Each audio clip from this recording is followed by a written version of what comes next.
I once thought the greatest tragedy of my life was my father leaving my mother to marry another woman. But I was wrong.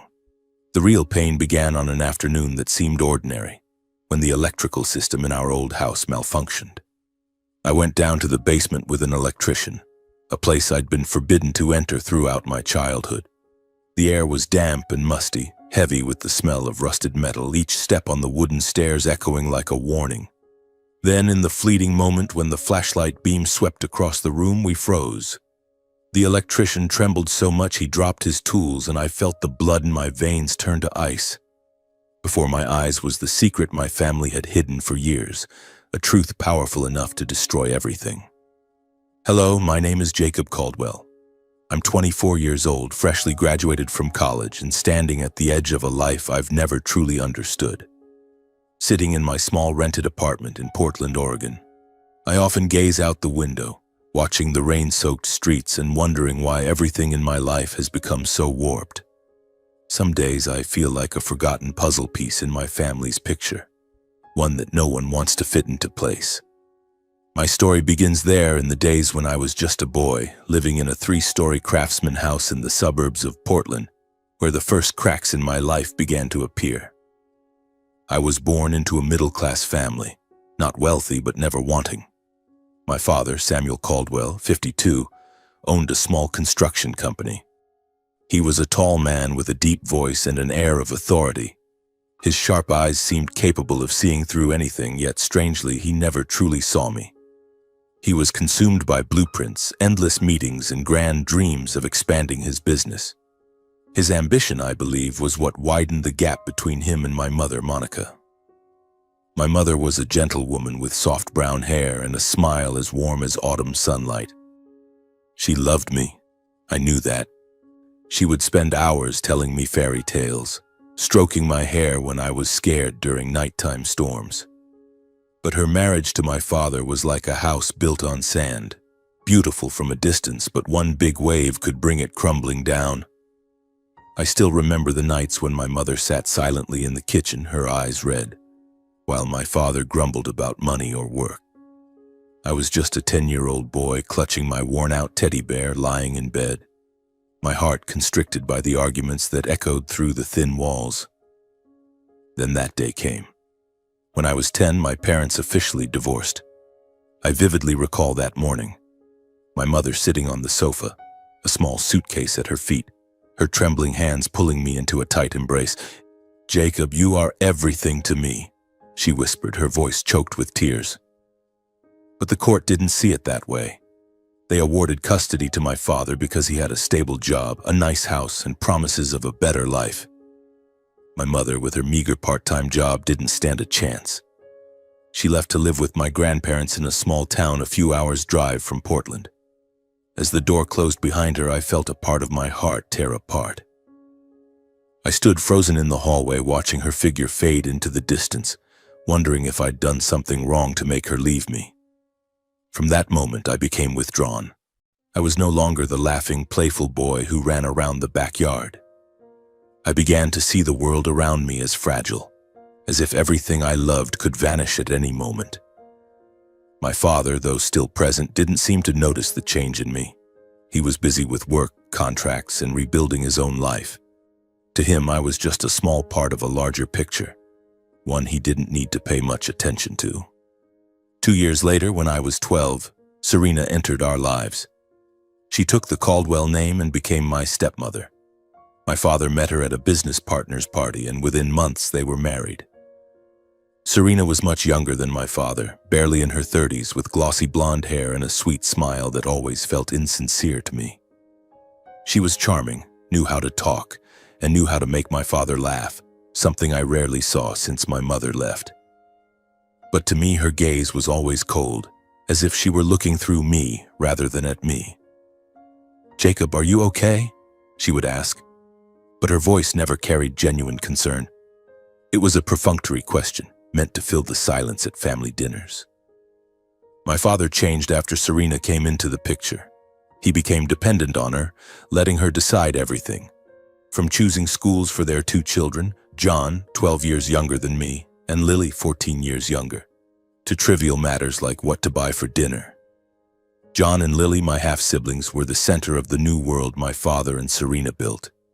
They were adorable, I won't deny that. John loved soccer and often asked me about games, while Lily would snuggle up to me during cartoon marathons.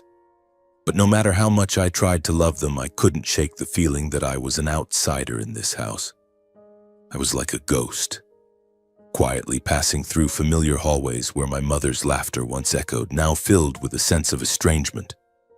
Our 3-story craftsman house where I grew up now felt different. It was still beautiful, with large windows, a gray tiled roof, and a small garden full of wildflowers. But inside, the air grew heavy, as if an invisible fog had settled in. The basement, or basement as we called it, was the place that unsettled me most. It lay deep underground, accessible by an old wooden staircase descending into darkness. The musty smell, the sound of water seeping through the walls, and the bone-chilling cold always made me shudder.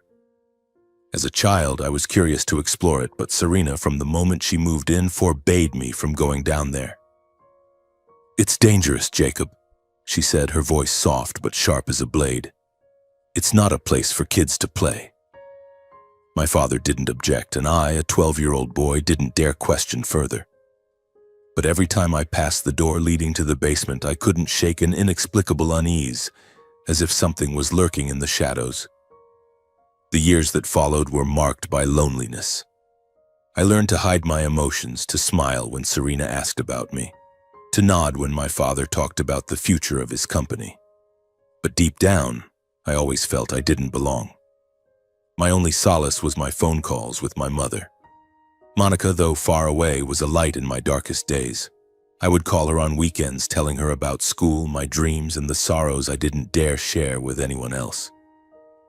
"You're stronger than you think, Jacob," she would say, her voice warm through the phone. Thankfully, my father didn't forbid me from contacting her. It was perhaps the one thing he did right by me. Those conversations with my mother were a balm for my soul. But even so, I couldn't fill the void left by the divorce. I missed the days when our family gathered around the dinner table, when my mother hummed softly in the kitchen, when my father still hugged me and asked about my scribbled drawings. Now, the dinner table was Serena's domain, with perfectly arranged dishes and polite but empty words. John and Lily laughed and played, my father nodded along, and I just sat there trying to swallow bites of food that had no taste. I began to realize I was no longer part of this family. Serena always found ways to push me to the sidelines. She never said it outright, but I felt it. Through her glances, through the way she spent time with John and Lily but rarely asked about me.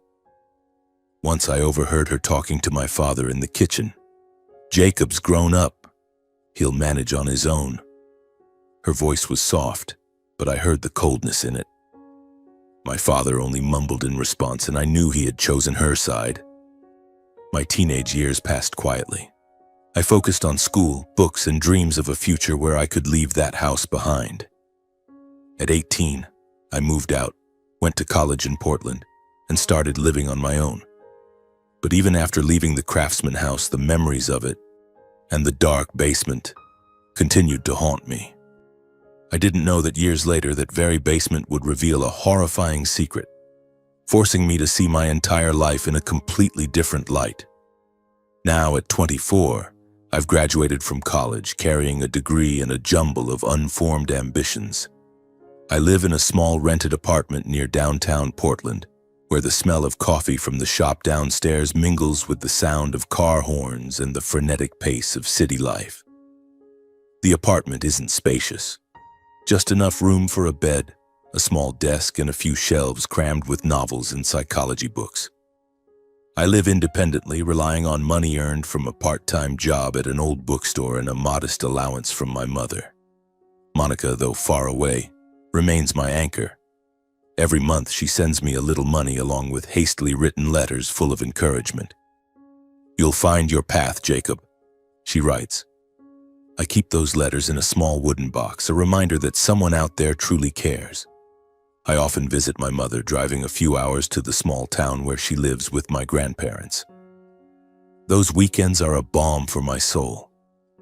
Sitting in her warm kitchen, sipping hot tea and listening to her stories about the old days, I feel like myself again. A Jacob who doesn't have to hide his emotions or brace himself against the world. But with my father and Serena, it's a different story. I keep my distance from them, only occasionally visiting the old craftsman house, usually when John or Lily texts me. My relationship with my father now feels like a fragile thread, stretched to the point of snapping. Serena, meanwhile, plays the role of the perfect stepmother with polite inquiries and carefully calculated smiles. But I know beneath that facade, there's nothing but distance. Things started getting strange a few months ago. I'm not sure when I first noticed, but my body no longer feels like my own. Sudden headaches strike as if someone's hammering at my temples. Some days I wake up dizzy, the world tilting around me. Fatigue clings to me, persistent and inexplicable. I've always been healthy, rarely catching so much as a cold, so these symptoms worry me. I went to a doctor undergoing a battery of tests. Brain scans, blood work, the works. But the results showed nothing abnormal. "It's probably stress from overworking, Jacob," the doctor said, handing me a prescription for supplements and advising more rest. I took the pills religiously, but nothing changed. The exhaustion persists, like an invisible shadow trailing me everywhere. Around the same time, Serena suddenly became more attentive. Phone calls from her started coming more frequently, her voice syrupy sweet over the line. "Jacob, it's been a while since you came home. Why don't you join us for dinner this weekend?" she'd say, in a way that left me both surprised and suspicious. I wanted to believe she was sincere, that after all these years she genuinely wanted to mend our relationship. But every time I heard her voice, a chill ran down my spine. Something felt off, though I couldn't pinpoint what. I started visiting my father's house more often, partly because of Serena's invitations, partly because I wanted to see John and Lily. Family dinners took place in the familiar dining room, bathed in the warm glow of yellow light, the air filled with the aroma of food. But every time I sat at the table, I noticed a strange feeling. The food, though meticulously prepared, sometimes had an odd taste. Not spoiled, but something indescribable, like a faint metallic or chemical undertone. I once asked Serena about a dish, but she just smiled and said it was a new recipe she'd learned. My father, as usual, paid no attention. He ate quickly, muttered a few words about work, then buried himself in his phone. John and Lily, oblivious, laughed and chatted about school. I was the only one sitting there, holding my spoon, feeling like I was swallowing unease with every bite. That feeling grew stronger whenever I stayed overnight. Some nights I'd jolt awake to strange sounds echoing from the basement, clanging metal like someone dragging something heavy across the floor. Then there was a sharp, acrid smell like incense mixed with something chemical drifting through the crack under my door. I'd lie there, heart pounding, straining to listen. But when I stepped out of my room, the hallway was dark and silent, as if it had all been my imagination. The next morning, I'd try approaching the basement door, but it was always locked tight, as if meant to keep out the curious. I asked Serena about it once, keeping my tone casual. "It's nothing, Jacob," she said, her eyes flicking over me like a flash of lightning. "Just for safety." Those visits to my father's house took a toll on my health. The headaches became more frequent, sometimes so intense I had to lie down, clutching my head in the dark. Dizziness, fatigue, and an unnamed heaviness clung to me. I started tracking my symptoms, trying to find a pattern, a cause. Was it stress, as the doctor said? Or poor diet? But deep down, a vague instinct began to grow. Something was wrong in that house, in the meals, in Serena's glances. I wanted to believe I was imagining it, that I was just blowing my loneliness out of proportion into something more sinister. But the instinct clung to me like a whisper in my mind, urging me to be careful. I told myself to stay calm, that maybe I was just being overly sensitive. A few weeks passed, and I tried to focus on my life, job interviews, extra shifts at the bookstore, and calls with my mother. But every time I thought about the old craftsman house, my heart raced. I started avoiding visits to my father's place, making excuses about being busy to decline Serena's dinner invitations. One Saturday afternoon, while tidying up my small apartment, I realized I'd left some important personal items at my father's house, a folder of university documents and an old camera I'd used for a photography class. I hesitated, knowing the family was away on a trip and the house would be empty. But ultimately, I decided to stop by, grab my things, and leave quickly. That day, Portland's sky was overcast, heavy clouds threatening rain. I drove to the Craftsman house in the suburbs, the place I once called home. Parking in the driveway, I noticed the eerie quiet. No sound of Lily's laughter, no grumbling from my father about work, no trace of Serena's saccharine yet cold voice. The family was on vacation and I hadn't been invited. A pang of hurt crept in, though I tried to convince myself it didn't matter anymore. I unlocked the front door with the spare key my father had given me. The house was silent, save for the steady ticking of the wall clock. I headed straight to my old room where a few belongings remained from when I moved out. On the dusty desk, I found the folder and the camera. As I reached for them, my eyes caught a framed photo on the bookshelf. It showed my father, Serena, John, and Lily, beaming in some summer park. I wasn't in the picture. A chill ran down my spine. I stood frozen, my chest tightening as years of being pushed to the margins flooded back, heavy and suffocating. But I shook my head, trying to dispel the familiar pain. I stuffed the folder and camera into my bag, ready to leave the room. At that moment, the lights in the house flickered and went out. A sharp click echoed and the house plunged into darkness. I stood still, my heartbeat thundering in the silence.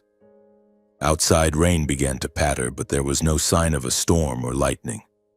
The electrical system had failed. I pulled out my phone, turned on the flashlight, and checked the breaker panel in the hallway. Everything seemed fine, but no electricity flowed. Muttering a curse, I knew I couldn't leave the house like this until my father and Serena returned. I searched online and found the number for a local electrician. After a few calls, I reached Mike, a middle-aged man with a warm, gravelly voice. "I'll be right over, kid," he said. "Just stay calm." Mike arrived about 15 minutes later, carrying a worn toolbox and a large flashlight. He did a quick check in the hallway, shaking his head when he saw the breaker was fine. "Must be an issue with the main system," he said thoughtfully. "Do you know where the main electrical box is?" I pointed toward the basement door, my heart suddenly racing. "Down in the basement," I said, trying to keep my voice steady. "But I'm not sure what it's like down there." "I don't go down often." Mike raised an eyebrow but didn't press. He walked to the basement door, inspecting the shiny lock. "Locked up this tight? You got treasure down there or something?" he joked, but I could only muster a weak smile. In my mind, Serena's warning echoed, "It's dangerous, Jacob. Don't go down there." As a child, I'd obeyed her, not out of fear, but to avoid conflict.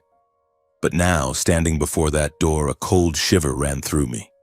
Something wasn't right, and I knew I couldn't keep avoiding it. "Should we wait for my dad?" I asked, my voice trembling slightly. "I mean, he might know more about the system." Mike shrugged, resting his hand on the doorknob. "You can wait if you want, but if we don't fix this now, the house will be dark for days. I just need to check the box. It won't take long." He was right. I couldn't leave the house in this state. I took a deep breath and nodded. "All right, go ahead and check it. I'll come with you." Mike nodded, pulling a pair of heavy-duty bolt cutters from his toolbox and setting them against the rusted iron lock. The grating sound of metal on metal pierced the quiet, sending goosebumps across my skin. With one strong twist, the lock snapped open. The basement door creaked open, its hinges groaning like a long-imprisoned lament.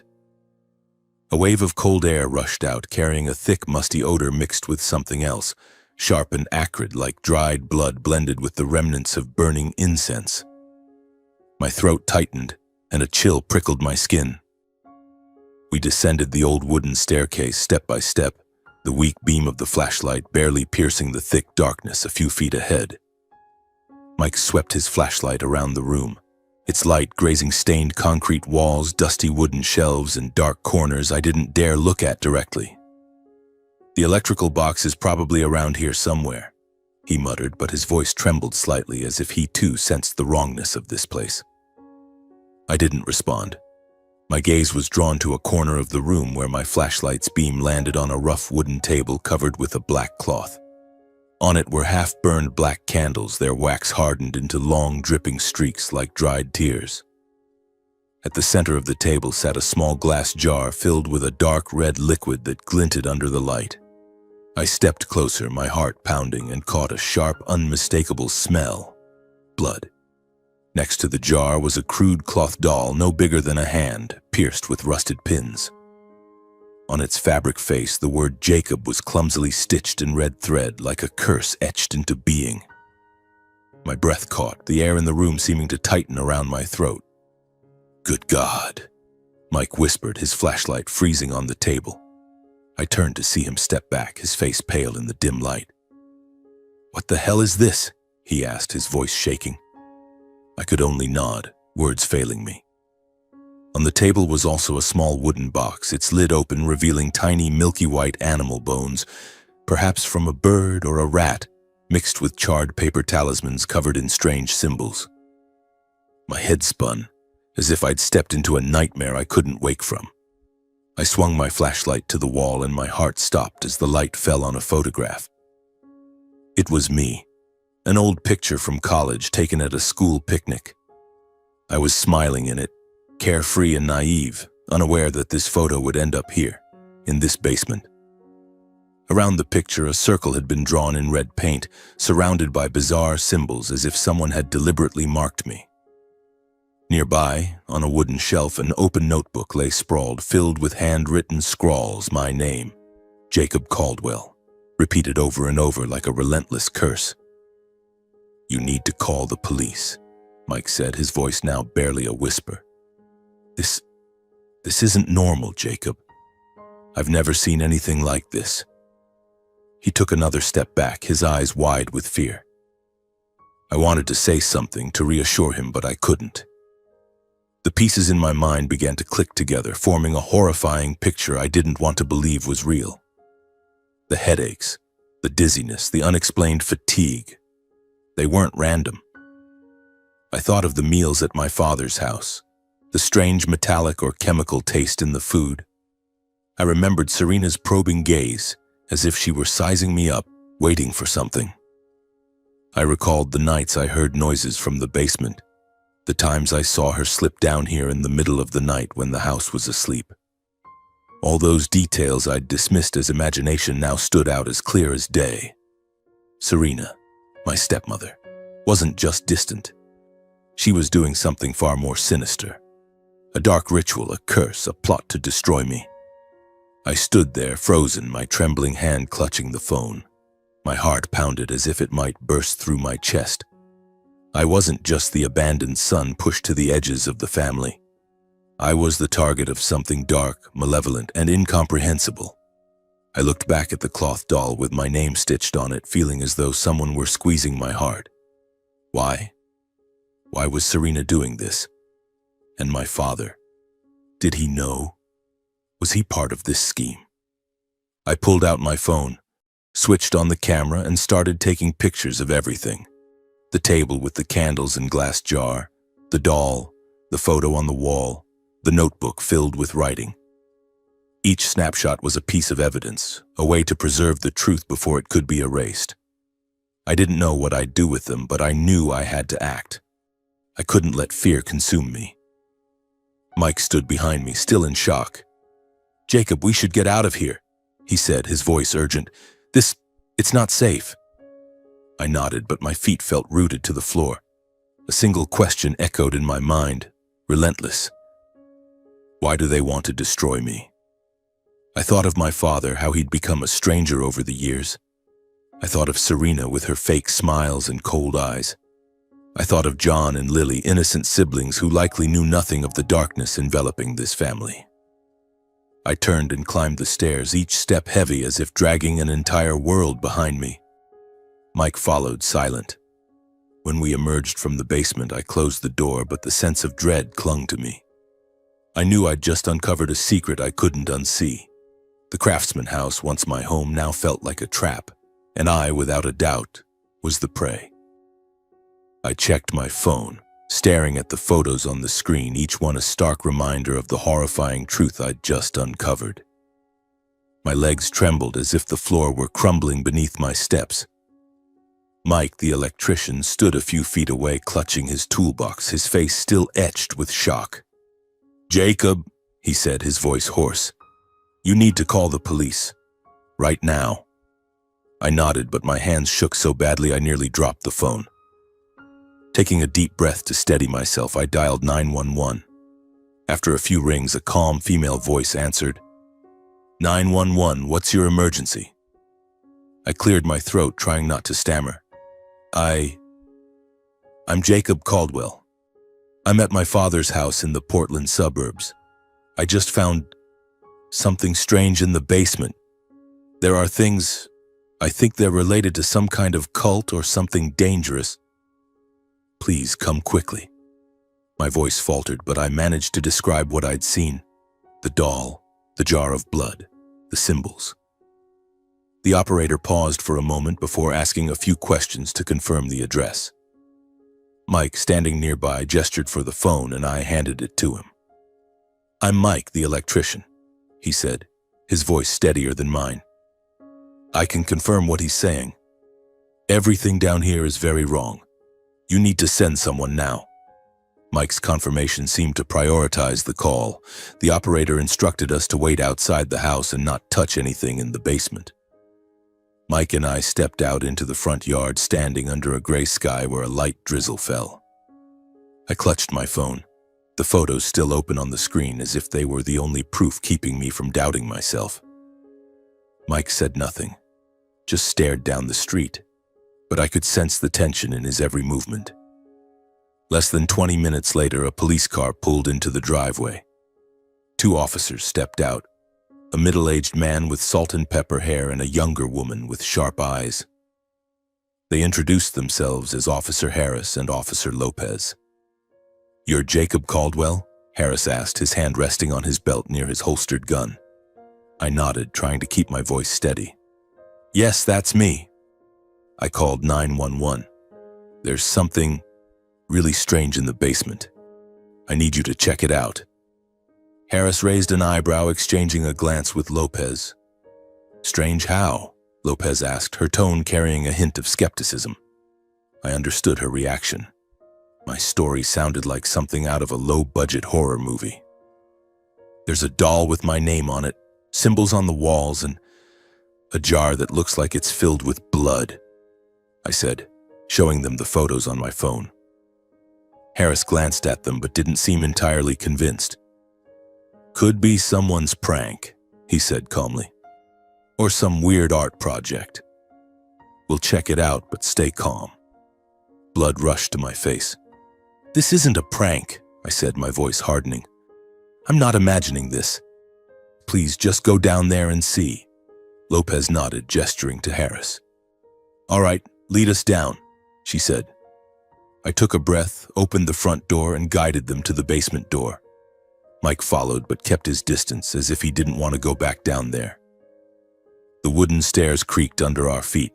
The musty smell, mixed with the sharp scent of incense, hit me again, sending a shiver through me. I turned on my flashlight, illuminating the path downward. When we reached the basement, I pointed to the wooden table draped in black cloth. Harris and Lopez swept their flashlights around the room, and I saw their expressions shift, from skepticism to shock. Harris paused at the table, his light falling on the doll with my name. "Jesus," he muttered, so low I barely heard him. Lopez stepped closer, eyeing the glass jar with its dark red liquid, then turned to the photo of me on the wall, encircled by red paint and strange symbols. She exchanged a look with Harris, and this time there was no trace of doubt. "This isn't a prank," Lopez said, her voice grave. "We need to seal this place off." Harris nodded, pulling out his radio to call for immediate backup. I stood there, feeling like the world was collapsing around me. The fear I'd felt was now validated by the officer's expressions. This wasn't my imagination.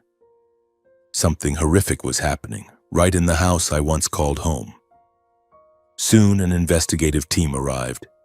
They brought cameras, evidence bags, and equipment I couldn't identify. They photographed everything: the table, the doll, the jar, the notebook filled with writing. A tall officer, introducing himself as Detective Carter, asked me to recount the entire incident. I sat in the living room, their flashlights illuminating the darkened house due to the power outage. I told them about the headaches, the dizziness, the strange taste in the food, and Serena's suspicious behavior. I described the nights I heard noises from the basement, her cold stares, and my gut feeling that something was wrong. Carter took careful notes, nodding occasionally. "Do you think anyone in your family is involved?" he asked, his eyes sharp. I hesitated. I think it's Serena," I said, my voice trembling.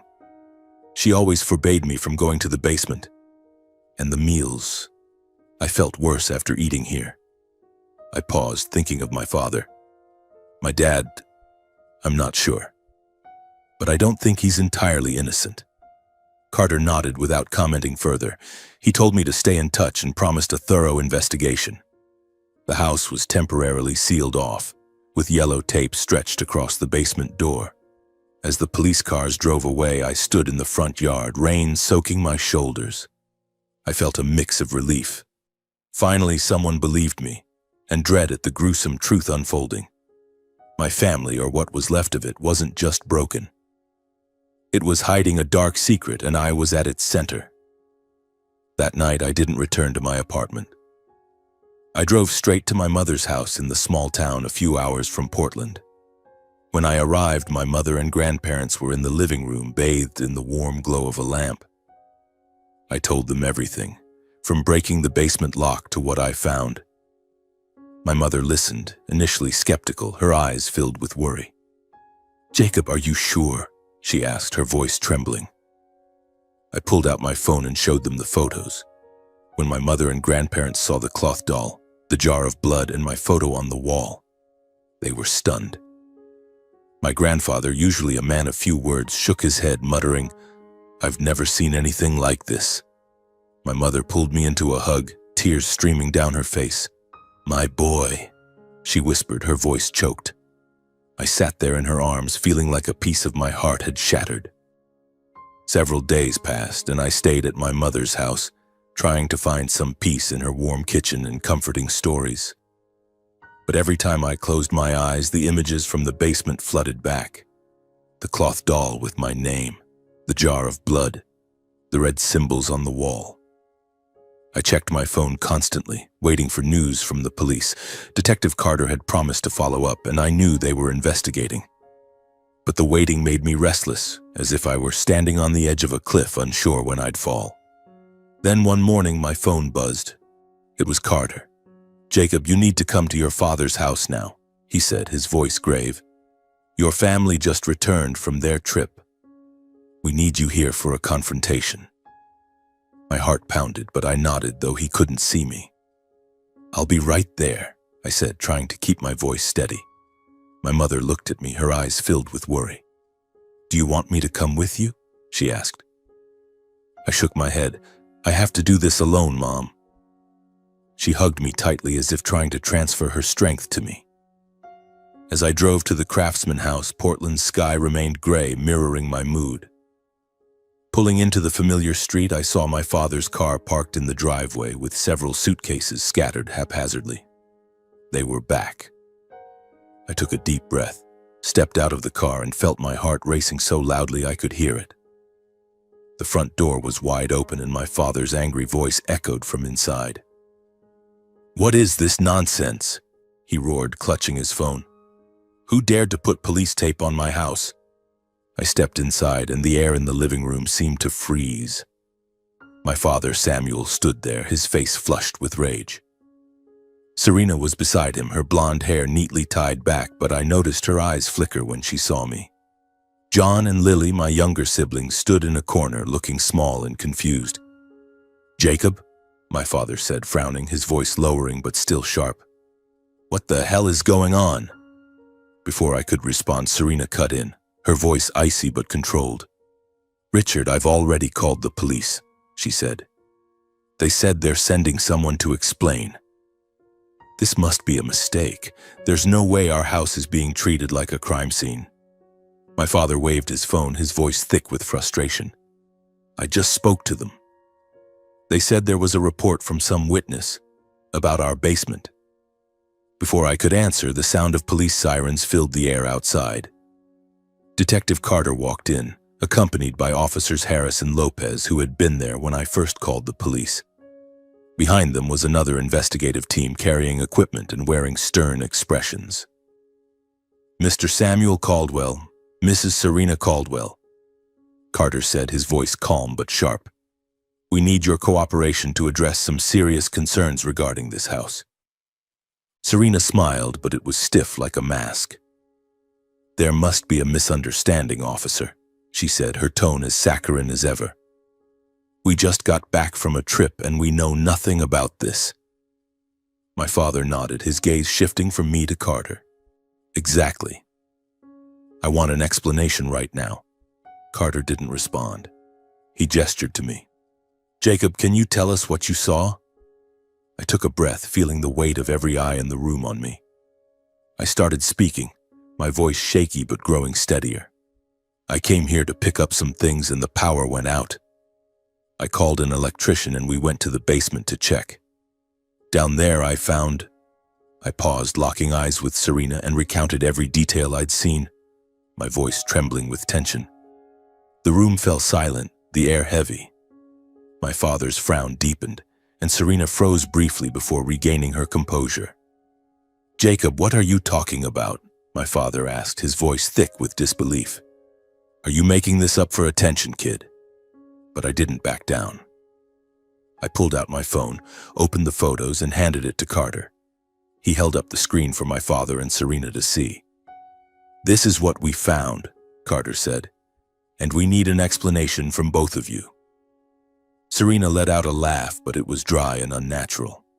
"Officer, these are just spiritual items," she said. "A few things I use to pray for the family's safety. There's nothing dangerous about them." She looked at me, her eyes cold but still holding that calculated smile. "Jacob, you've misunderstood. I'd never do anything to hurt you." Blood rushed to my face. I stepped forward, facing Serena, my voice shaking but resolute.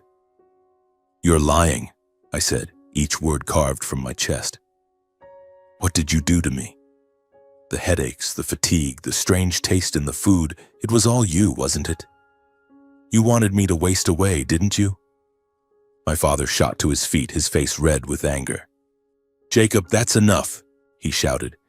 "You don't talk to your stepmother like that. This is nonsense, a stupid prank." But I didn't back down. I looked him in the eyes, feeling for the first time unafraid of him. "Did you know about this, Dad? Or are you part of it too?" I asked, my voice low but sharp. He froze, his eyes flickering, but he didn't answer. Carter raised a hand, calling for calm. "Mr. and Mrs. Caldwell, we have clear evidence of a ritualistic setup in the basement with items specifically targeting Jacob. This isn't a joke. We need a clear explanation, or we'll have to proceed according to the law." Serena began to deflect, her voice growing frantic. "I told you, it's just for prayers. I don't know anything about pins or blood." But her eyes, filled with tension and panic, betrayed her lie. My father stood silent, his hands clenched, as if wrestling with himself. I looked at him, hoping for a moment that he'd say something, defend me, show me he was still my father. But he just lowered his head, mute. Suddenly, more police sirens sounded outside. Another investigative team entered, carrying paperwork and an arrest warrant. Carter looked at my father and Serena, his voice cold as steel. "Samuel Caldwell, Serena Caldwell, you are under arrest for conspiracy to commit premeditated murder." Another officer stepped forward, reading their rights, while Lopez and Harris moved in, preparing to cuff them. Serena burst into tears, but they weren't tears of remorse. She struggled, shouting, "You can't do this. I didn't do anything." My father, in contrast, was silent, his face pale, as if his entire world had collapsed. As the police cuffed them, I heard soft sobbing from the staircase. I turned to see John and Lily standing there, eyes red and terrified as they watched their parents being led away. Lily ran to me, hugging me tightly, crying. "Jacob, what's happening?" she asked, her voice trembling. I held her, but I didn't know how to answer. John stood still, fists clenched, his eyes filled with anger and pain.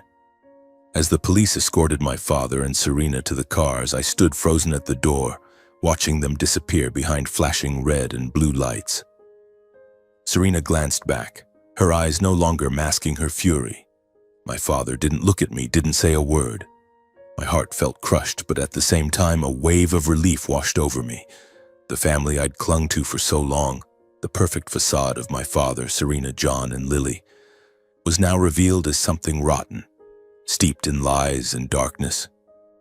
I stood there under the drizzling rain, watching the police cars fade into the distance. Carter patted my shoulder, his voice softer now. "You did well, Jacob. We'll keep investigating. Stay in touch." I nodded, but my mind was reeling. The truth was out, but it left a void in me, part loss, part freedom. A few days later, the police continued their search of the Craftsman house.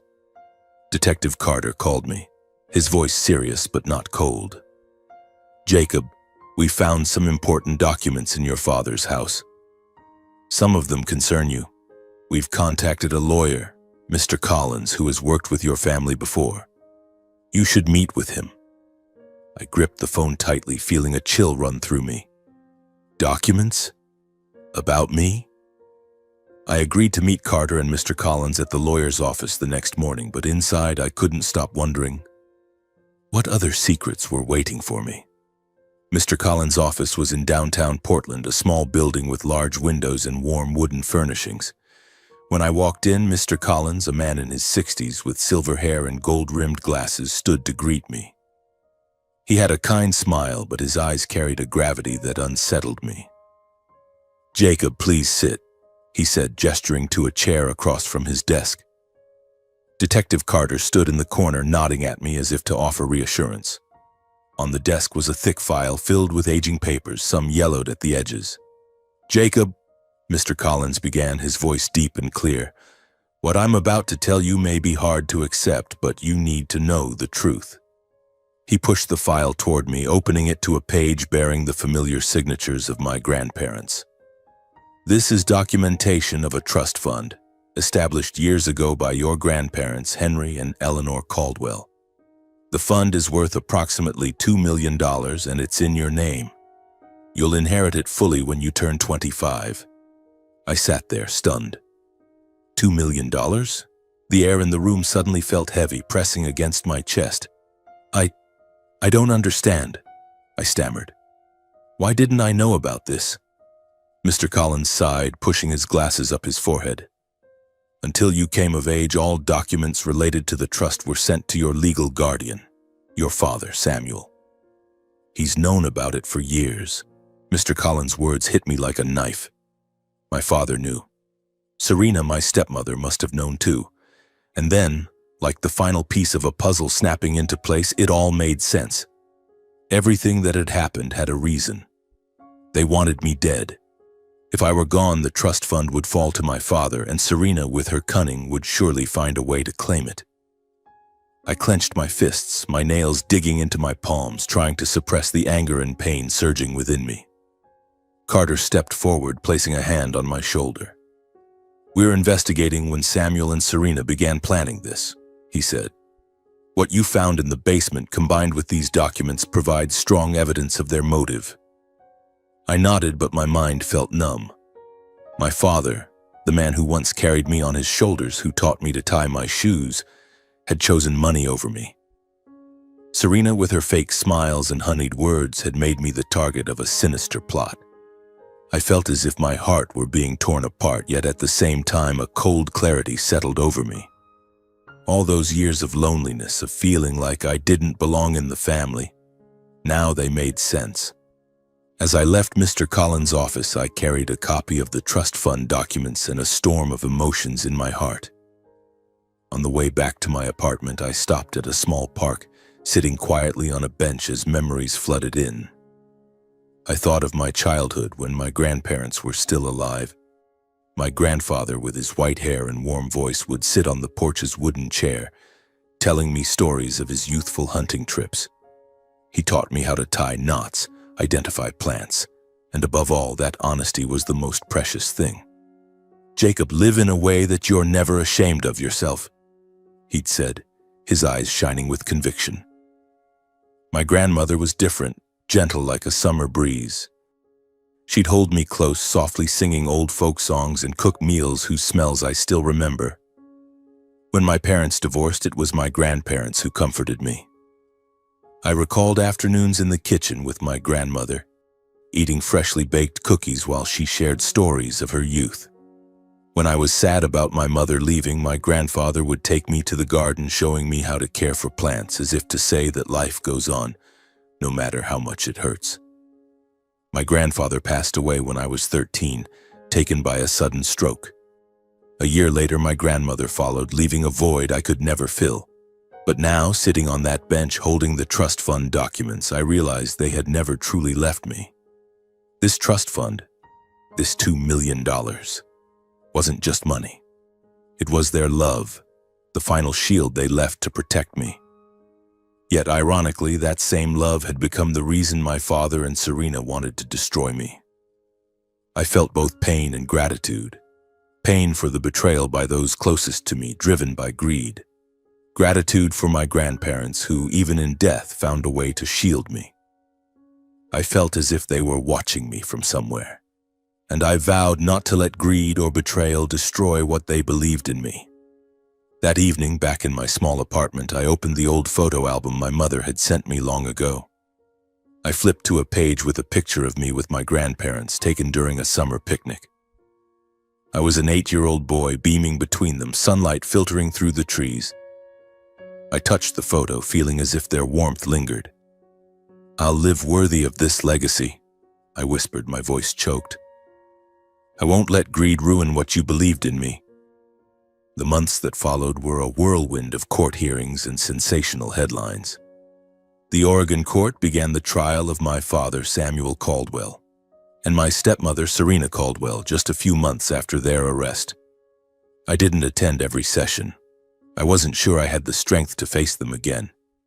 But I followed along through calls from Detective Carter and brief reports in the local news. The story of the Caldwell family, once a comfortable middle-class household in suburban Portland, became the center of public attention. "Murder plot in Craftsman home," one headline read. "Cult and greed. Horrifying secrets in the basement," screamed another. Each time I read those words, it felt like someone was squeezing my chest. The trial dragged on longer than I expected, with evidence presented day by day. The photos I took in the basement were shown in court. Experts analyzed the liquid in the glass jar, confirming it was animal blood. But the symbols and rituals were more complex, tied to an obscure form of occult practice. My testimony, along with that of Mike, the electrician, and Mr. Collins, the family lawyer, painted a clear picture. Serena was the mastermind, orchestrating the horrific rituals to harm me. My father, though not directly involved in the rituals, was found guilty of complicity for knowing about the trust fund and failing to stop Serena. On the day of the sentencing, I sat in my apartment, clutching my phone when Carter called. "Jacob," he said, his voice steady but clear, "the court has reached a verdict. Samuel Caldwell has been sentenced to 25 years in prison for conspiracy to commit murder. Serena Caldwell received 30 years for her role as the mastermind and for carrying out the occult activities." I stayed silent, letting his words sink in. 25 years. 30 years. The numbers echoed in my mind, but they didn't bring a sense of triumph. Only a deep sadness, as if I'd lost something forever. The Caldwell family, once my father's pride, was now a stain in the eyes of the world. I hung up, sank into a chair, and stared out the window. Rain fell again, as if to wash away what remained of the past. Time passed, and I tried to rebuild my life. I found a stable job at a counseling center, working part-time while preparing for graduate school. The headaches and dizziness gradually faded, as if my body knew the threat was gone. I stayed in touch with John and Lily, but each meeting was marked by their visible pain. They didn't blame me, but I knew they were struggling to understand why their parents had done this. I tried to be there for them, but the distance between us felt unbridgeable. Then came my 25th birthday, marking 2 years since that horrific discovery. I didn't want a big celebration. That evening I drove to my mother's house, where she and my grandparents had prepared a small party. The kitchen smelled of freshly baked cookies, and on the table was a simple chocolate birthday cake with "Happy Birthday, Jacob" written in white frosting. My mother hugged me, her eyes shining with joy tinged with worry. "You've really grown up," she said, ruffling my hair as she did when I was a child. My grandparents, though aged, smiled warmly and shared old stories, as if trying to pull me back to carefree days. I blew out the candles, cut the cake, and laughed with my mother and grandparents. But deep down I knew this wasn't just a birthday. It was the start of a new chapter, one free from the weight of the past. The next morning I got a call from Mr. Collins asking me to come to his office. I knew what was coming. When I stepped into Mr. Collins' office, he greeted me with his familiar kind smile. On the desk was a new file and a pale yellow envelope. "Jacob," he said warmly, "today is the day you officially become the legal beneficiary of the trust fund your grandparents left you. $2 million, all yours." He pushed the file toward me, explaining the legal details, but I only half listened. My mind drifted to the old days when my grandparents were still here, when I was a boy running through their garden. Then Mr. Collins handed me the envelope. "This is from your grandparents," he said. "They wrote it before they passed, instructing me to give it to you when you turn 25. I took the envelope, my hands trembling slightly. My grandmother's handwriting, soft and elegant, spelled my name on the front. I thanked Mr. Collins, my voice catching. "Thank you," I said, emotions welling up, "for everything." That afternoon I walked to a nearby park where the maple trees were turning a vibrant red. I sat on a bench, opened the envelope, and began to read. My grandparents' words came alive as if they were speaking to me. "Dear Jacob, you are our greatest joy. No matter how hard life gets, no matter what challenges you face, remember that you are stronger than you know. We left this trust for you, not just for a better life, but so you can live true to your heart. Live kindly, honestly, and never let darkness dim the light inside you. Love you forever, Grandpa Henry and Grandma Eleanor." Tears rolled down my cheeks, but I smiled. In that moment, I felt a sense of release, as if I'd finally found a home. Not the craftsman house steeped in darkness, but a home within my own heart. My grandparents, though gone, were still with me, guiding me through their loving words. A few weeks after my 25th birthday, a letter arrived at my apartment, sent from the Oregon State Penitentiary. The plain white envelope bore my father's scrawled handwriting, Samuel Caldwell, and my heart raced. I sat at the table, hands trembling as I opened it. The short lines, written in blue ballpoint pens, seemed like they took great effort to compose. "Jacob, I know you don't want to see me, but I need to talk to you one last time as your father. I don't expect forgiveness, but please let me see you. You're still my son. Samuel." I read the letter over and over, each word piercing like a needle. "Father." The word felt foreign, like a memory from another life. I thought of the years growing up in his indifference, the times he chose work, chose Serena over me. I thought of the basement, the pinned cloth doll, the trust fund he and Serena were willing to kill me for. Part of me wanted to tear the letter up, throw it away, and forget he ever existed. But another part urged me to face him one last time, not to reconcile, but to close the chapter. I spent several sleepless nights staring at the ceiling, wondering if I had the strength to walk into that room, look into his eyes, and say goodbye. Finally, I decided to go. Not for him, but for myself. I needed to end the past, to break the chains holding me back. I called the prison, confirmed the visit, and the next morning I drove there, my heart heavy but my resolve unshaken. The Oregon State Penitentiary sat on the outskirts, a gray fortress of high concrete walls and barbed wire. I passed through security, feeling as if I were entering another world, cold, dark and filled with metallic echoes. A guard led me to the visitation room, a small space with white walls and a thick glass partition separating me from the other side. I sat on a hard plastic chair, hands clasped tightly, trying to stay calm. The door on the other side opened and my father walked in. I barely recognized him. Samuel Caldwell, once a man who exuded authority, now looked haggard, his hair grayer, his face gaunt, his eyes weary. He wore an orange prison uniform, his hands cuffed, but he tried to hold his head high, as if clinging to a shred of the father I once knew. He sat down, picked up the phone, and looked at me through the glass. "Jacob," he said, his voice hoarse, "thank you for coming." I didn't respond right away, just stared at him as if seeing a stranger. "What do you want from me?" I asked, my voice colder than I'd intended. He attempted a weak smile, but it faded quickly. "I just wanted to talk. I want you to know I never meant to hurt you. I let things go too far." His voice faltered, but I felt no pity. His words sounded hollow, like a poorly acted play. "You knew about the trust fund," I said, locking eyes with him. "You knew what Serena was doing, and you didn't stop her." He bowed his head, his eyes red, but he didn't deny it. "I was wrong, Jacob," he whispered.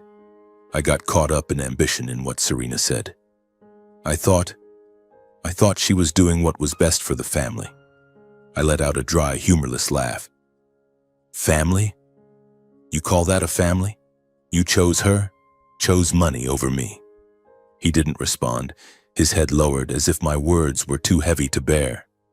The door on his side opened again and Serena was let in. My blood ran cold. Her once glossy blonde hair was disheveled, her face harsh, stripped of the polished facade that hid her true nature. Her eyes, cold and venomous, locked onto me. She picked up the phone, her voice still clinging to that fake sweetness. "Jacob, you've misunderstood," she said. "The things in the basement, they were just spiritual rituals. I never meant to hurt you." I stared at her, my gaze unwavering. "Don't call me your son," I said, my voice low but sharp. "You tried to kill me, Serena. Stop lying." She stiffened, her lips trembling, but her eyes burned with resentment, as if she hated me for ruining her plans. "You don't understand," she muttered, her voice weakening, as if she knew the truth was undeniable. I stood, setting the phone down. "I didn't come here to hear excuses," I said, looking from my father to Serena. "I came to say I'm done with you both. This family died a long time ago. I'm not your son anymore, and I'm not your family. I'm choosing my own life, and there's no place in it for either of you." I turned and walked out, not looking back. I heard my father call my name, his voice breaking, but I didn't stop. Stepping out of the prison, I breathed in the free air, feeling as if I'd shed a burden carried for years. The visitation room door closed behind me, and I knew it was also closing on my past. I was no longer chained by memories of my father, Serena, or the craftsman house steeped in darkness. Ahead of me lay an open road, and for the first time I felt truly free. From that day forward, I severed all contact with Samuel and Serena. No letters, no calls, no mention of them in conversations with my mother or friends. They became part of my past, a scar on my heart, but no longer something that defined me. I focused on the present, on what I could build, and on a dream I'd nurtured for years. Becoming a counselor to help young people like me, those who grew up in broken families, find the light within themselves. I enrolled in a graduate program in psychology at a university in Portland. The months that followed were a blur of classes, part-time shifts at the counseling center, and late nights hunched over my desk, scribbling notes. There were moments of exhaustion, but whenever I looked at my grandparents' letter carefully tucked into my notebook, I found the strength to keep going. "Live true to your heart," they had written. And I was determined to do just that. The $2 million trust fund my grandparents left me was a significant responsibility, but I managed it carefully. A portion covered my tuition and living expenses, ensuring I could focus on my studies without financial worry. Another portion was invested long-term, following the advice of a financial advisor Mr. Collins recommended. I didn't want the money to be just a number in a bank account. I wanted it to mean something. So I established a small fund in my grandparents' name, the Henry and Eleanor Fund, to support children who, like me, grew up without a complete sense of home. Each thank you letter from a charity felt like an extension of the love my grandparents had given me. With the remaining money, I bought a modest house in the Portland suburbs. Not the craftsman house filled with painful memories, but a cozy place with large windows overlooking a small garden. I painted the walls a soft blue, hung photos of my mother, grandparents, and great-grandparents, and turned it into a true home. One afternoon, I called my mother, my voice hesitant but full of hope. "Mom, I want you to move in with me. This house, I want it to be our home." There was a pause, then I heard her laugh, tinged with tears, through the phone. "Jacob, my boy, she said, I'll be there." And so she moved in, bringing her old stories, her home-cooked meals, and evenings spent reminiscing. For the first time in years, I felt I truly had a family, not bound by blood but by love. As the months passed, I found an inner peace. The nightmares of the basement, the cloth doll, and the jar of blood no longer haunted me. I stopped waking up in the middle of the night, no longer feared thinking of my father or Serena. Instead, I found joy in simple things: brewing coffee for my mother in the morning, an inspiring class at school, or an afternoon helping a child at the counseling center share their pain. In me, my grandparents' memory became a guiding light. Their love, preserved in their letter and old photos, was strong enough to remind me that true love still existed, not from my father or Serena, but from those who chose to love me unconditionally. I also learned lessons no classroom could teach. I realized that blood doesn't always mean love. My father, once my entire world, chose greed over me. Serena, with her fake smiles and dark schemes, taught me that family isn't about shared blood, but about those who make you feel safe and loved. I learned to let go of hatred, not because they deserved it, but because I refused to become like them, consumed by greed or malice. I chose forgiveness, not to erase what they did, but to free myself. My journey came to a quiet close one afternoon as I sat in my small backyard garden watching wildflowers sway in the breeze. I thought of the boy Jacob, once frightened and alone in the craftsman house, believing he was unworthy of love. That boy had grown up carrying scars, but also a new belief: the past may leave marks, but it doesn't dictate the future. I smiled, breathed in the fresh air, and felt a new beginning. Not loud or showy, but brimming with hope. My story didn't end with applause or fanfare. It ended in stillness, with the sound of birds chirping and sunlight filtering through the trees. In that moment, I knew I had found myself. Not the abandoned son, not the target of a plot, but Jacob Caldwell, a man ready to live with an open heart, despite the darkness that once tried to consume me.